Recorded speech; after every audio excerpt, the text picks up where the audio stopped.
অনুসন্ধানে জানা যায় শেখ হাসিনাকে রক্ষা করতে গণভবনের আশপাশে সেনাবাহিনীর অন্তত 13টি অস্থায়ী চেকপোস্ট বসানো হয়েছিল, যেখানে east Bengal regiment, field regiment artillery, Bangladesh infantry regiment, infantry brigade headquarter সহ সেনাবাহিনীর বেশ কয়েকটি চেকপোস্ট বসানো হয়েছিল শুধুমাত্র শেখ হাসিনাকে রক্ষা করার জন্য। সেনাবাহিনীর এসব আর্মি অফিসারদের সম্মিলিত অপারেশনে ছাত্রদের উপর চালানো হয়েছে নির্মম নৃশংস হত্যাযজ্ঞ। কিন্তু এই হত্যাকাণ্ডই সেনাবাহিনীর ভেতরে থাকা দেশপ্রেমিক অফিসারদের বিবেকের দরজা খুলে দিয়েছিল।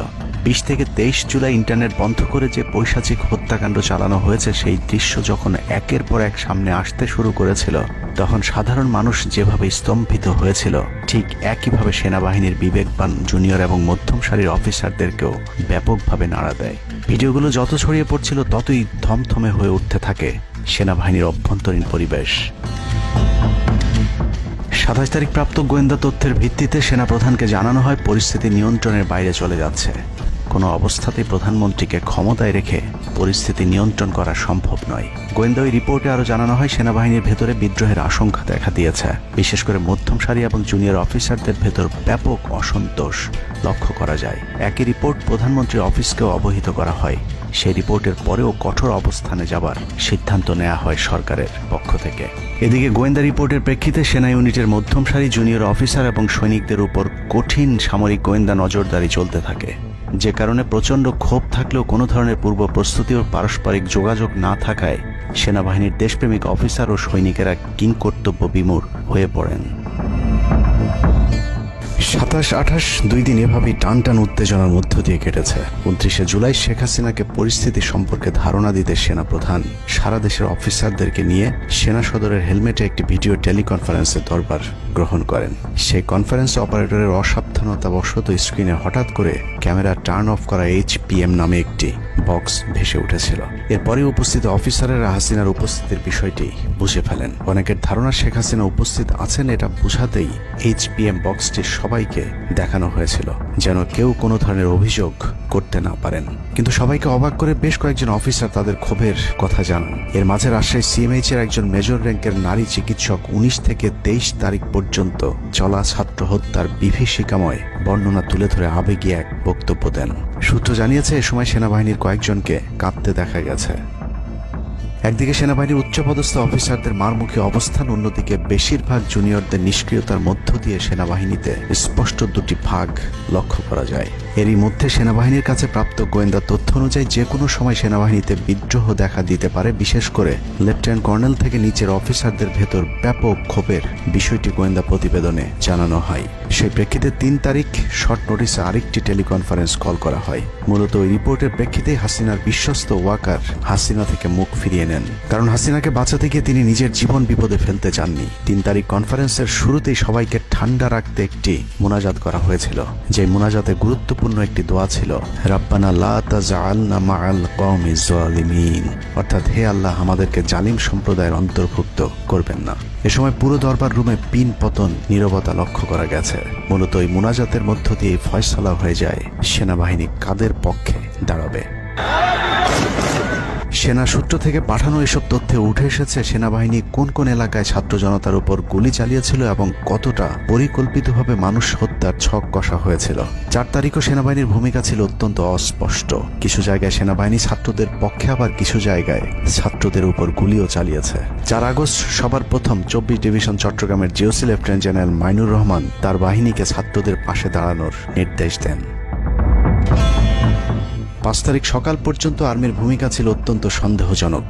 সকাল 10টা পর্যন্ত আর্মি কড়াকড়িভাবেই দায়িত্ব নিয়েছিলেন। বিশেষ করে গণভবনের আশপাশে 12টা পর্যন্ত ছাত্রদেরকে ভয় দেখাতে কয়েক রাউন্ড লাইভ অ্যামুনেশন ফায়ার করা হয়। 4 তারিখ 3 বাহিনী প্রধান, পুলিশ প্রধান এবং DGDGF এর সারা রাত নির্ঘুম কেটেছে। 3 থেকে 5 তারিখ পর্যন্ত গুরুত্বপূর্ণ কিছু ঘটনা ঘটেছে, সেটা তুলে ধরবার আগে শেখ হাসিনার পালিয়ে যাওয়ার বর্ণনা দিয়ে আসা যাক। 5 তারিখ সকাল ঠিক 9টায় প্রধানমন্ত্রীর অফিসে গিয়ে শেখ হাসিনাকে পদত্যাগ করতে বলেন সেনাপ্রধান। শেখ হাসিনার কথা শোনার সাথে সাথে সেনাপ্রধানকে দৌড়ে মারতে আসেন। এ সময় 3 বাহিনী প্রধানকে অকথ্য ভাষায় গালাগাল করেন শেখ হাসিনা। জেনারেল ওয়াকারকে হাসিনা বলেন, তুই পুলিশকে দেখে শিখতে পারিস নাই? এ সময় বিমান বাহিনী প্রধান সজীব ওয়াজেদ জয়কে ফোন করে তার মাকে বোঝানোর জন্য অনুরোধ করেন। সজীব ওয়াজেদ জয় এটি জানার পর উল্টো আর্মি চিফকে তুই তুকারি করে হুমকি দিতে থাকেন, তোর কোন বাবা তোকে চিফ বানাইছে, তোর বউ ছেলে মেয়ে কে কোথায় আছে সবকিছু দেখে নেওয়া হবে। রাগান্বিত হয়ে এরপরে সজীব ওয়াজেদ জয় লাইভে গিয়ে আবল তাবল বকতে থাকেন। ঠিক আছে, শেখ হাসিনার পর আপনাদের কি হবে সেটা আমারও চিন্তার বিষয় না, আমার পরিবারের আর চিন্তার বিষয় না, আপনারা বুঝবেন। এরই মধ্যে 9:30 বেজে যায়। শেখ হাসিনাকে কোনোভাবে রাজি করাতে না পেরে সেনাপ্রধান হাসিনাকে দুটি বিকল্প দেন, পদত্যাগ অথবা গ্রেফতার। ওদিকে মিরপুরে বসানো সেনাবাহিনীর চেকপোস্টগুলো খুলে দেওয়া হলে বিনা বাধায় গণজোয়ার ঢুকে পড়তে থাকে। মবটি যখন গণভবন থেকে মাত্র 20 মিনিটের দূরত্বে চলে আসে, এ সময় সেনাবাহিনী এক প্রকার জোর করে শেখ হাসিনাকে পদত্যাগপত্রে সই করান। এ সময় এসএসএফ এর দু একজন এগিয়ে আসতে চাইলেও সেনাপ্রধান হাত ইশারা করলে তারা জায়গায় দাঁড়িয়ে থাকেন। পদত্যাগের পর শেখ হাসিনা জাতির উদ্দেশ্যে ভাষণ দেওয়ার অনুরোধ করলে সেনাপ্রধান হাসিনাকে বলেন, জীবন বাঁচাতে চাইলে দ্রুত গাড়িতে গিয়ে উঠুন। জনগণ গণভবনে ঢুকে পড়ছে। সেনাবাহিনীর মতে শেখ হাসিনা সেদিন মাত্র 5 মিনিটের জন্য বেঁচে গিয়েছেন, তা না হলে জনগণ তাকে ধরে ফেলত। হাসিনাকে গণভবন থেকে উদ্ধার করে বিমানে ভারত পাঠিয়ে দেওয়ার জন্য মোট 3টি রুট প্ল্যান করা হয়েছিল। প্ল্যান এ, গণভবন থেকে গাড়ি বহরে বিমান বাহিনীর ব্লু স্কাই স্কুলের গেট দিয়ে তেজগাঁও বিমানবন্দরে ঢুকে ঢাকা সেনানিবাসে প্রবেশ এবং তারপর বিএএফ বেস দিয়ে বিমান বাহিনীর রানওয়েতে প্রবেশ। সেখান থেকে বিমান বাহিনীর C-130 যে বিমানে ভারতে উড্ডয়ন। দুর্ভাগ্যজনকভাবে ততক্ষণে বিপ্লবী জনতা শেওড়াপাড়া রাস্তা দিয়ে বিমান বাহিনীর ব্লু স্কাই স্কুলের গেট ক্রস করে আগারগাঁও চৌরাস্তা পর্যন্ত চলে এসেছিল। ওদিক দিয়ে ক্যান্টনমেন্টের জাহাঙ্গীর গেটও ছাত্র জনতার দখলে, তাই গণভবন থেকে গাড়িতে করে ঢাকা সেনানিবাসে ঢোকার সব পথ বন্ধ হয়ে গিয়েছিল, যে কারণে প্ল্যান বি অবলম্বন করতে হয়েছিল হাসিনাকে উদ্ধারকারীদের। প্ল্যান বি অনুযায়ী গণভবন থেকে বিমান ঘাঁটিতে যাওয়ার তখন একটাই পথ বাকি ছিল, তা হলো হেলিকপ্টারে যাওয়া। বিমান বাহিনীর MI-17 হেলিকপ্টার চন্দ্রিমা উদ্যানের পাশে বাণিজ্য মেলার মাঠে এসে অবতরণ করে। খুনি হাসিনা চন্দ্রিমা উদ্যানের পাশের রাস্তা দিয়ে বাণিজ্য মেলা মাঠে প্রবেশ করে এবং সেখান থেকেই হেলিকপ্টারে করে বিমান বাহিনী ঘাঁটিতে নিয়ে যাওয়া হয় তাকে। সেখানে গিয়ে তারেক সিদ্দিকী এবং সালমান এফ রহমানের জন্য কিছুক্ষণ অপেক্ষা করে শেখ হাসিনা। তবে শেষ পর্যন্ত সালমান এফ রহমানের পৌঁছাতে দেরি হওয়ায় শেখ হাসিনাকে নিয়ে কোনো গন্তব্য ছাড়াই 10:45 মিনিটে উড়াল দেয় বিমান বাহিনীর C-130 জুলিয়েট বিমানটি। সাধারণত বিমানের রুট ব্যবহারে কোড ব্যবহার করতে হলেও সেটা করেনি। রাডার ফাঁকি দিতে জীবনের ঝুঁকি নিয়ে এই পদ্ধতি অবলম্বন করা হয়েছিল। ফুল ফুয়েল লোড করা হয়। ভারতে যদি জায়গা না হয় তাহলে যেন মধ্যপ্রাচ্যের কোনো দেশ পর্যন্ত চলে যাওয়া যায়।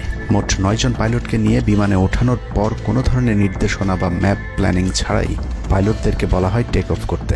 বিমানটি প্রথমে যশোরের উপর দিয়ে কলকাতায় পৌঁছালে সেনাপ্রধান জাতির উদ্দেশ্যে ভাষণের ঘোষণা দেন, কিন্তু কলকাতায় ল্যান্ডিংয়ের পারমিশন না দিলে সেখান থেকে শেখ হাসিনাকে বহন করা বিমানটি চলে যায় আগরতলায়।